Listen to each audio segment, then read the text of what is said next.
وَإِذْ قُلْنَا ادْخُلُوا هَٰذِهِ الْقَرْيَةَ فَكُلُوا مِنْهَا حَيْثُ شِئْتُمْ رَغَدًا وَادْخُلُوا الْبَابَ سُجَّدًا وَقُولُوا حِطَّةٌ نَّغْفِرْ لَكُمْ خَطَايَاكُمْ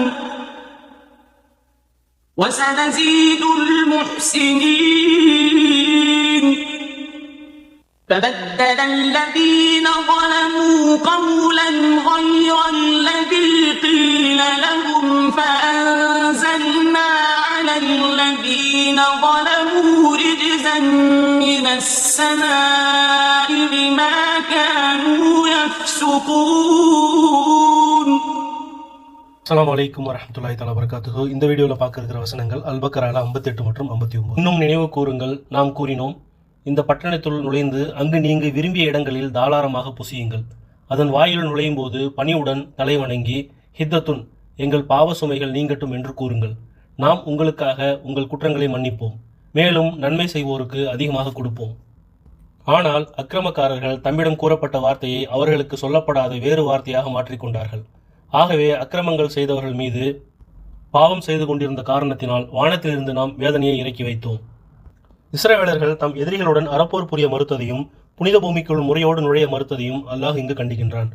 இஸ்ரவேலர்கள் எகிப்து நாட்டிலிருந்து இறை தூதர் மூசா அலைஹிஸ்ஸலாம் அவர்களுடன் ஜெருசலம் நோக்கி வந்தனர். அப்போது புனித பூமியான ஜெருசலத்துக்குள் நுழையும்படியும் அங்கு வசித்த அமாலிகா சமூகத்தை சேர்ந்த இறை மறுப்பாளர்களுடன் அறப்போர் புரியும்படியும் கட்டளையிடப்பட்டனர். அந்த புனித பூமியானது இஸ்ரவேலர்களின் தந்தை இஸ்ராயில், அதாவது யாக்கூப் அலைஹிஸ்ஸலாம் அவங்கள்ட்ட இருந்து இஸ்ரவேலர்களுக்கு கிடைத்த வாரிசு சொத்தாகும் என்பது குறிப்பிடத்தக்கது. ஆனால் அவர்கள் அந்த இறை மறுப்பாளருடன் அறப்போர் புரிய மறுத்து பின்வாங்கினர், பலவீனமடைந்து கோழைகளாகினர். இதற்கு தண்டனையாகவே அவர்களை அல்லாஹ் தீகு பாலைவனத்தில் தூக்கி எறிந்தான். அல்-மாயிதால, அதாவது 5வது அத்தியாயத்தில் 21 - 26 வசனம் வரைக்கும் அல்லாஹ் இதை பற்றி குறிப்பிடுறான். புனித பூமியான ஜெருசலத்துக்குள்ள சிரமடைந்தவர்களாக அந்த தலைவாயில நுழையுங்க அப்படின்னு இஸ்ரவேலர்களுக்கு சொல்லப்பட்டுச்சு. ஆனால் அவர்கள் அந்த கட்டளைக்கு மாற்றமா தலையை உயர்த்தவாறு நுழைந்தார்கள். அதே போல ஹித்தத்துன் அப்படின்னு சொல்லிக்கிட்டு, அதாவது எங்களை மன்னிப்பாயாக அப்படின்னு சொல்லிக்கிட்டு அந்த ஊருக்குள்ள நுழைய சொன்னா அல்லாஹ். ஆனால் அவங்க அதை மாற்றி ஹபத்துன் ஃபி ஷாரத்தன் அப்படின்னு சொல்லிட்டு அந்த ஊருக்குள்ள நுழைஞ்சாங்க. அதோட அர்த்தம் ஒரு வாயர் கோதுமையுடைய தானிய விதை அப்படின்னு. மன்னிப்பாயாக அப்படின்னு சொல்லிக்கொண்டே நுழைய சொன்னால அவனா அவங்க ஒரு கோதுமையோட பேரை சொல்லிக்கிட்டே நுழைஞ்சாங்க. இது தொடர்பாக நபி ஸல்லல்லாஹு அலைஹி வஸல்லம் அவர்கள் கூறியதாவது, இஸ்ரவேலர்களுடன் நீங்கள் அதன் தலைவாயிலில் வழியாக பணிவோடு நுழையுங்கள், மேலும் ஹித்தத்துன் மன்னிப்பாயாக என்று கூறுங்கள் என்று சொல்லப்பட்டது. ஆனால் அவர்களோ தம் புட்டங்களால் ஊர்ந்த வண்ணம் நுழைந்தனர். மேலும் அவர்களிடம் சொல்லப்பட்டிருந்த சொல்லை மாற்றி ஹபத்துன் ஃபி ஷாரத்தன் அப்படின்னு சொல்லிட்டு ஜெருசலம்குள்ள நுழைஞ்சதா அபூ ஹுரைரா ரலியல்லாஹு அவங்க அறிவிக்க சஹீஹுல் புகாரியில 3403வது ஹதீஸா பதியப்பட்டிருக்கு. மேலும் சஹீஹ் முஸ்லிம்லையும் திர்மிதிலையும் இந்த ஹதீஸ் பதியப்பட்டிருக்கு. ஹித்தத், எங்களின் குற்றங்களையும் பாவ சுமைகளையும் எங்களை விட்டு இறக்கி வைப்பாயாக என்று கூறுமாறு கட்டளையிடப்பட்டிருந்தனர். ஆனால் அதை அவர்கள் மாற்றி ஹிந்தத்துன் ஃபி ஷாரத்தன் அப்படின்னு சொல்லி பரியாசம் செஞ்சாங்க. இது அவங்களுடைய உச்சக்கட்ட முரண்பாட்டையும் பிடிவாதத்தையும் காட்டுது. இதனால தான் அவர்கள் மீது தனது வேதனையையும் தண்டனையும் அல்லாஹ் இறக்கினான்.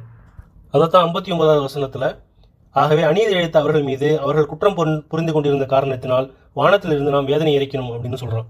கொள்ளை நோயும் ஒரு வேதனை தான். அதை தான் முகமது நபி ஸல்லல்லாஹு அலைஹி வஸல்லம் என்ன சொன்னாங்கன்னா, கொள்ளை நோய் என்பது இறைவனின் தண்டனையாகும், வேதனையாகும்.